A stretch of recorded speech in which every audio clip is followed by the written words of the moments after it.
Tapi tu orang Melayu ni, kalau kawasan bandar, kita boleh katakan yang diorang ni minda dia terbuka, diorang boleh menerima kerjasama dengan DAP. Tapi bila di kawasan luar bandar ni, mungkin dia punya doktrinasi dulu ni masih susah kita betul nak lah. Itu sebab saya cakap, saya dah cakap banyak kali benda ni. Kita lawan DAP ni 58 tahun. Memanglah benda tu sebati. Kalau misalnya kita berkawan dengan DAP, semua orang boleh terima DAP ni dengan mudah. Maknanya indoktrinasi yang kita buat dulu tak power lah. Maknanya apa yang kita cakap pasal DAP dulu tak meresap dalam pemikiran rakyat. Hari ni yang susah ni sebab apa yang kita cakap tentang DAP dulu daripada zaman Mahathir menghina, menghasut rakyat untuk membenci DAP ni, dan disambung oleh kepimpinan selepas tu, benda tu telah sebati di dalam otak khususnya orang Melayu. So okey lah, baru 8 bulan kita bersama dengan DAP, 18-9 bulan. Kita dah boleh dapat separuh daripada ahli-ahli kita yang dulu kita indoktrinasi supaya membenci DAP, sekarang dah boleh terima DAP. So sekarang ni sedikit demi sedikit, lama-lama orang dah boleh faham. Memanglah sudah pasti lebih mudah kita beri kefahaman kepada generasi yang di bandar, yang berpendidikan, yang lebih rasional, lebih liberal sikit kan. Di urban areas lebih mudah berbandingkan dengan kampung. Tetapi insya-Allah proses tu sedang berjalan. Kita dah berjaya sikit di Simpang Jeram, kampung juga lebih kurang tu. Kita dah boleh tahan lah juga di Pulai. So kalau kita boleh dapat di Pelangai ni, itu satu petanda yang baik. Ujian yang paling besar, mampukah kita meyakinkan 3 Felda ni, macam Momoy, Kemasul, Kemahal. Kalau pengundi-pengundi di Felda ni boleh terima kerjasama kita dengan PH, dengan DAP, maka insya-Allah selepas ini halangan itu akan semakin hari semakin kurang. Dan tak mustahil kita boleh juga meyakinkan mereka yang berada di Kelantan, di Terengganu, di Perlis dan juga di Kedah. Secara berperingkat lah. Dia bukan satu harinya zopak semua sekali selesai, tak boleh. It takes time. Okay? Tapi kelemahan yang apa-apa tapi lagi ni. Kelemahan yang ditinggalkan Macam tak puas hati dengan jawapan ni. Kelemahan yang ditinggalkan UMNO digunakan sebaiknya oleh musuh kita tu. Jadi mungkin benda sudah pastilah tak boleh dibiarkan. Kita kena faham hari ni yang menyebabkan Perikatan Nasional ni mendapat sokongan orang Melayu bukan kerana kekuatan dia. Tidak. Kerana indoktrinasi yang dilakukan oleh UMNO BN dulu,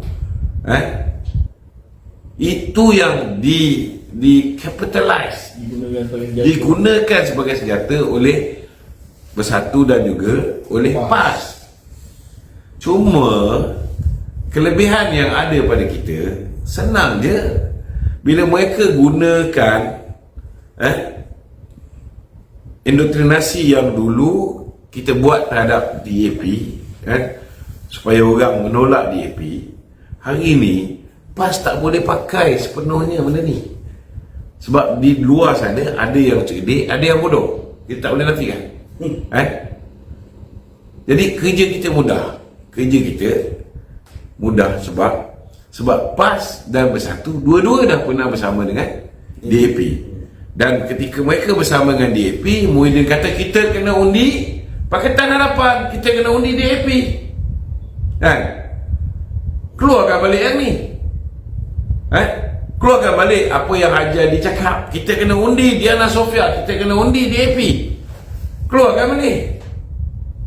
So kerja kita senang. Kalau ada orang kata, tidak boleh kerjasama dengan DAP, bertentangan dengan Islam apa semua, keluarkan balik nas-nas, hujah-hujah yang dibuat oleh Menteri Besar Kelantan sekarang ni. Kenapa harus bekerjasama dengan DAP?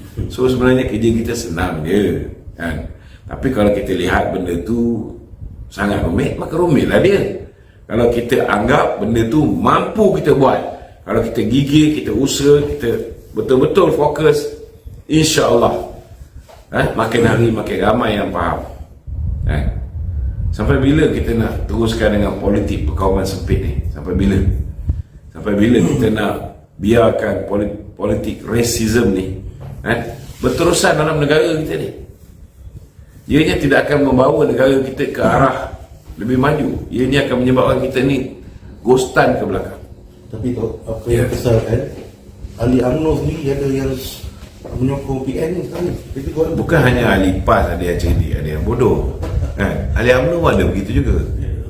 Selagi namanya manusia, selagi itu akan ada orang yang ada kelebihan tertentu dan ada kekurangan tertentu.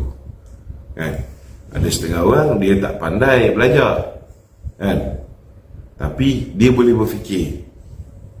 Dia tidak mudah untuk telan propaganda daripada puak-puak Perikatan Nasional. Ada orang dia belajar sampai Oxford, sampai Harvard, tapi kebodohan dia kadang-kadang lebih dahsyat.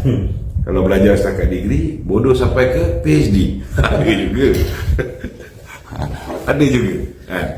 Jadi dia bergantung kepada kehendak Allah Ta'ala. Kalau Allah Ta'ala nak buka pintu hati kita, boleh nampak benda yang sepatutnya kita nampak, maka nampaklah. Kalau misalnya Allah Ta'ala tutup pintu hati kita, benda yang terang-terang kita boleh fikir, kabur. benda tu tetap kabur. Macam video Azmi Ali kan, satu Malaysia boleh nampak, tapi IGP Mahathir tak nampak. Nampak tak? Okey. Pasti pelangai tu Perikatan Nasional ni dia menuduh yang kita ni menggunakan segala aset kerajaan untuk bantu kempen di Pelangai. Ini tuduhan berat kat ni. Apa aset kerajaan yang kita gunakan? Cuba tanya dengan dia orang. Be spesifik lah. Apa aset digunakan, bila kita gunakan, bila tarikhnya, apa jenis kenderaan yang digunakan. Contohnya lah, biasa yang dia orang cakap, contohnya PM pergi pakai helikopter. Betul lah, PM pergi sebagai Perdana Menteri. Dia pergi program parti ke program apa? Dia pergi program Felda. Felda tu di bawah jagaan dia. Salah tak dia pakai helikopter? Tak salah. Kalau nak cerita itu pun tak boleh, maka tanyalah. Sebab dia pergi tu tujuan dia program Felda. Dan ketika dia pergi program Felda, dia ada juga pergi bantu kempen. Tak ada hal. Sebab lawatan tu lawatan rasmi Perdana Menteri untuk pergi ke Felda. Sama juga dengan Muhyiddin Yassin.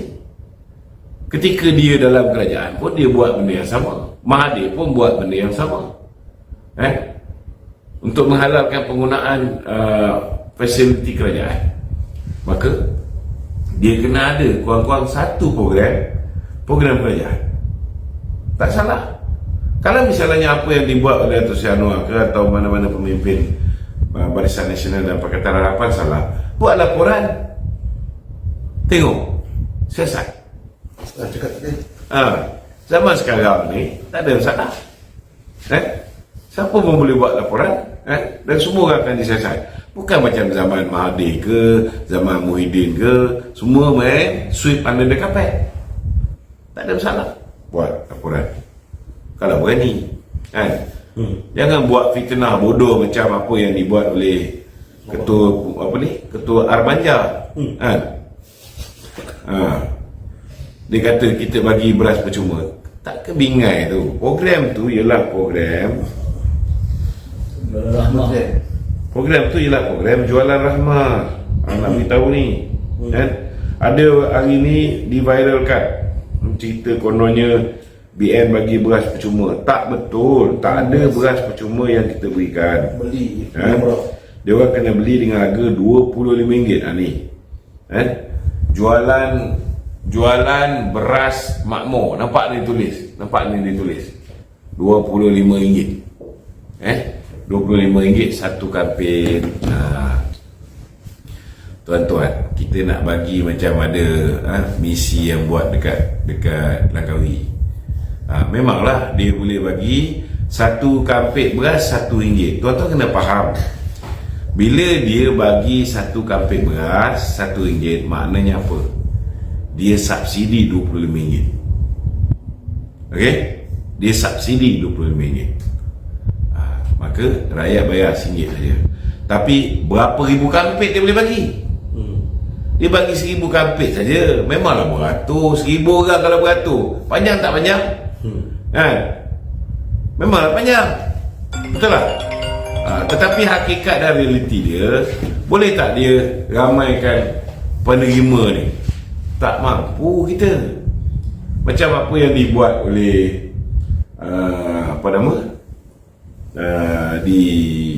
di Pelangai ni, mereka jual dengan harga RM25. Okey, RM25 ni mungkin kita tak keluar modal pun. Contohnya macam pemborong dia beli beras. Dia jual RM25 tu, dia ada untung lagi. Tapi masalah yang kita hadapi hari ni ialah bekalan beras tempatan tak ada. Jadi bila kita buat program ni, kita dapatkan untuk pastikan bekalan tu ada supaya rakyat boleh beli pada harga biasa, mungkin kurang RM1 daripada harga shilling RM26. Itu je. Pemborong yang jual direct ni, kalau dulu dia jual kepada peruncit, mungkin lebih murah daripada RM25. Sekarang ni dia dapat untung lebih lagi, sebab dia boleh jual direct dengan harga RM25. So tidak melibatkan kita kena pakai duit ketika pilihan raya. Ini kena faham. Kalau tak puas hati juga, laporlah kepada SPRM ataupun laporlah kepada buat petition pilihan raya. Tak ada masalah. Tidak ada sebarang kesalahan. Sebab pertama sekali, kita tak subsidi. Pemborong jual direct. Kita panggil dia orang, okey, buat jualan sini. Kita buat acara, program. Itu je. Lainlah kalau kita subsidi. Ini harga kurang RM1 daripada market. Kalau peruncit, peruncit jual RM26. Takkan pemborong dia bawa banyak-banyak tu, takkan dia nak jual RM26. Mestilah jual murah RM1 daripada harga pasaran. Tapi adakah dia rugi? Tidak. Adakah kita perlu subsidi? Tidak. So kalau kita tak subsidi dan pemborong yang selama hari ini bekalkan beras kepada peruncit tu bawah RM25, sekarang dia bekalkan beras dengan harga RM25, dia punya untung bertambah. Yang penting sekali rakyat dapat beras super tempatan ni, yang hari ini sukar untuk dapat disebabkan 18 buah negara telah pun menghentikan ekspor keluar. Malah ada yang import lagi beras kerana keperluan negara mereka sendiri pun tak cukup. Okey.